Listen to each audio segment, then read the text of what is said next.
Hello বন্ধুরা, ভিডিওর প্রথমে আমরা দেখতে পাই কিছু ভয়ঙ্কর মাছ একটি মেয়ের উপর আক্রমণ করে বসে। আর সেই মেয়েটি একটা রশির মধ্যে ধরে ঝুলে থাকে, আর সেই মাছগুলো লাফিয়ে লাফিয়ে তার শরীরে আক্রমণ করার চেষ্টা করে। মেয়েটি সেখানে বাঁচার জন্য অনেক চেষ্টা করতে থাকে, কিন্তু মাছগুলো তাকে কোনোভাবেই সেখান থেকে যেতে দিচ্ছিল না। এই মাছটি খুবই ভয়ানক ছিল, আর মেয়েটি সেখানে চিৎকার করছিল তাকে বাঁচানোর জন্য, কিন্তু সেখানে বাঁচানোর মতো তার কেউ ছিল না। তারপর একের পর এক মাছগুলো তার উপর আক্রমণ করতে থাকে। তার আগে এই ছবিটি যদি আপনার কাছে সুন্দর মনে হয় তাহলে অবশ্যই ভিডিওতে লাইক করে চ্যানেলটি সাবস্ক্রাইব করে কমেন্টে আল্লাহর নামটি লিখে যাবেন। আর এই মেয়েটি সেখান থেকে বাঁচার জন্য জোরে জোরে চিৎকার করছিল, আর মেয়েটি একটা রশির মধ্যে ধরে ঝুলে থাকে। আর তখনই সেই মাছগুলো একের পর এক মেয়েটির শরীরে আক্রমণ করতে শুরু করে।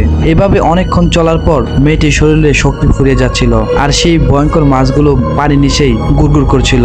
যখনই মেয়েটির শক্তি ফুরিয়ে যায় তখনই মেয়েটি পানির ভিতর পড়ে যায়, আর সেই মাছগুলো তার উপর আক্রমণ করে সেই মেয়েটিকে মেরে ফেলে। তারপর এই লোকগুলোর সাথে এমন কিছু ঘটনা ঘটে যেটা আপনি কখনো বিশ্বাস করবেন না।